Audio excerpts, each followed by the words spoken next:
The founders didn't write the Constitution and the Bill of Rights with all this bravado and confidence. They wrote those documents in fear.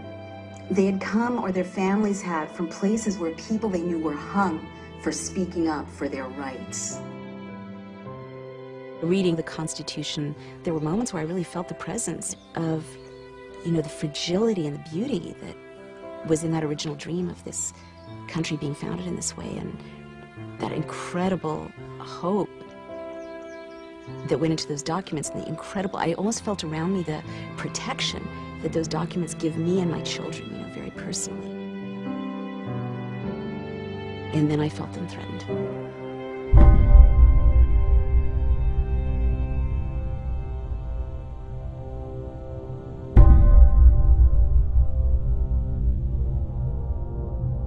America and our friends will meet this threat with every method at our disposal. FBI, police, open up! A new report says the president and his advisors are still making anti-terrorism policy on the fly. Police in Washington, D.C. have put in place an army of surveillance cameras. There was a request from the White House as to the possibility of replacing all the United States attorneys. We don't torture people. Let me say that again to you. We don't torture people. Preventing mass terror will be the responsibilities of presidents far into the future.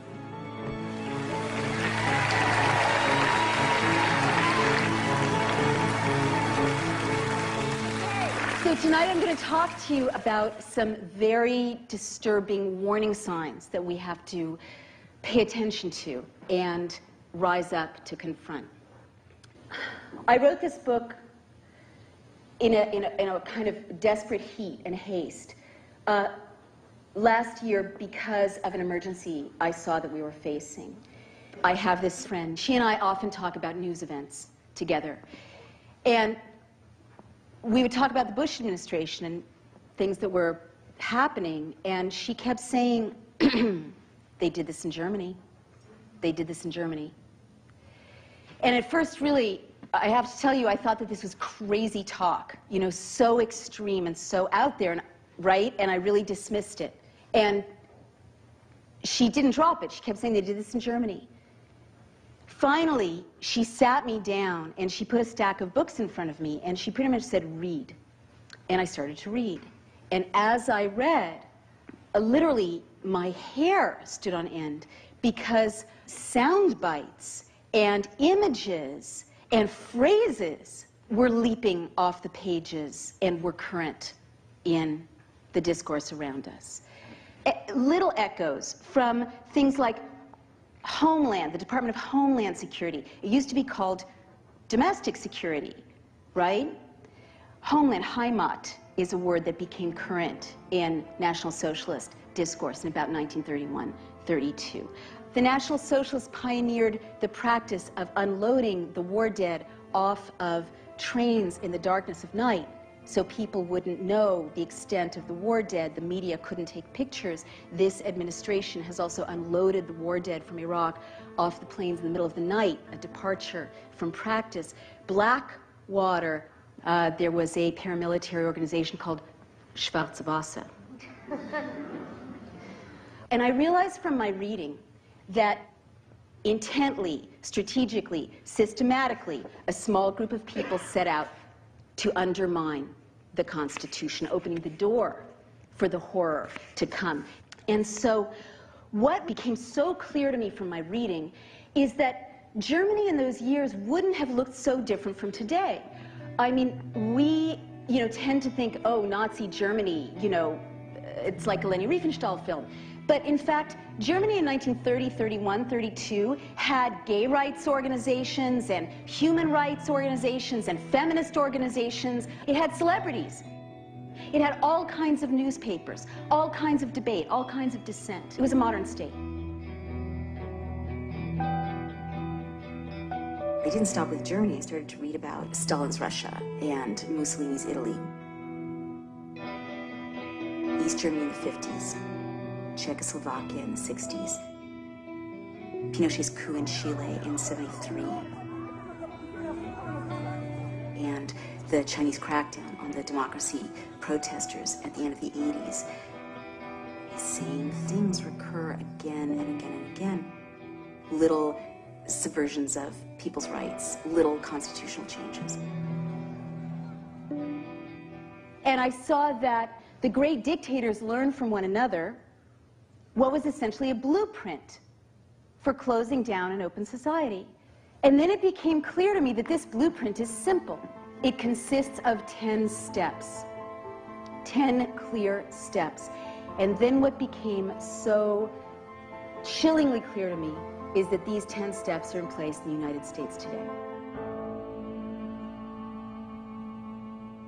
Fear is the most devastating of all the threats we can have in a democracy. The language of fear will cause ordinary, decent people to do things that's not in their character.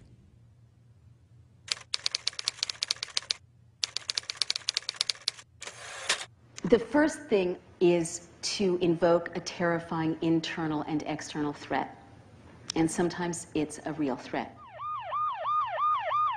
After 9/11, the Bush administration used a terrible crime against our nation to launch what it called a, quote, war on terror. And Bush team raised Americans' fear level as high as possible. We will discover and destroy sleeper cells. Government says because the 19 hijackers got into the country legally, investigators want to know if more terrorists have slipped in the same way. Right after 9/11, the government created the Department of Homeland Security. And one of the first things it did was literally to create a way to manipulate the levels of our fear. This is not uncommon. I wouldn't be so sure that the war on terror is real, but is also a hyped threat, right? Yellow, orange, red. Who does this? Who's really fighting terrorism? Does Israel do this? You know, they really have terrorists. And they don't say, it's an orange day, you know?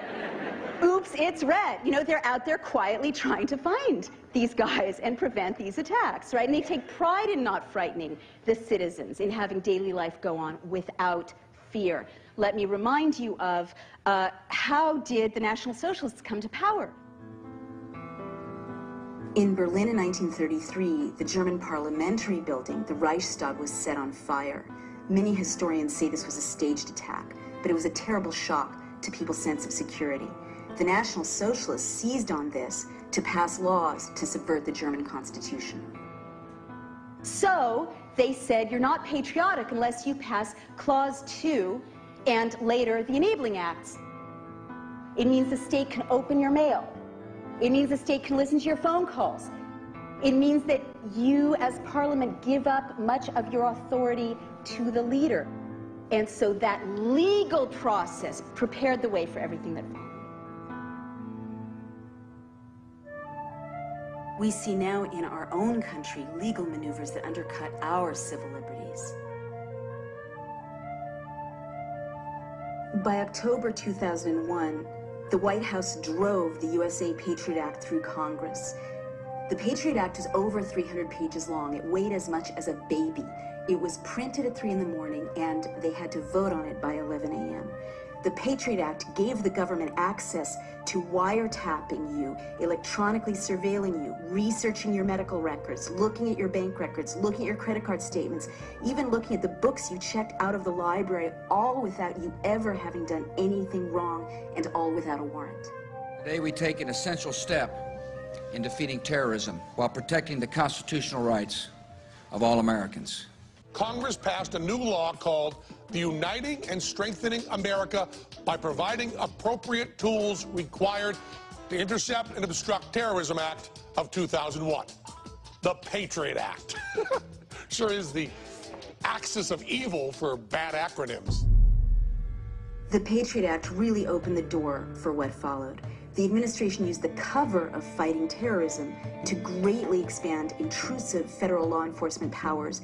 Our war on terror begins with Al-Qaeda, but it does not end there. It will not end until every terrorist group of global reach has been found, stopped, and defeated. They scared us by invoking the greatest threats of all, the weapons of mass destruction and a false nuclear threat. I almost felt around me the protection that those documents give me and my children, you know, very personally. And then I felt them threatened.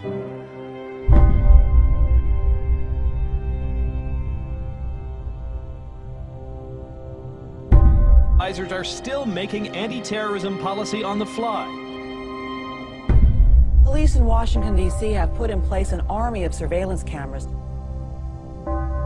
There was a request from the White House as to the possibility of replacing all the United States. Reading the Constitution, there were moments where I really felt the presence of, you know, the fragility and the beauty that was in that original dream of this country being founded in this way, and that incredible hope that went into those documents, and the incredible... America and our friends will meet this threat with every method at our disposal. FBI, police, open up! A new report says the president and his advisors... The founders didn't write the Constitution and the Bill of Rights with all this bravado and confidence. They wrote those documents in fear. They had come, or their families had, from places where people they knew were hung for speaking up for their rights.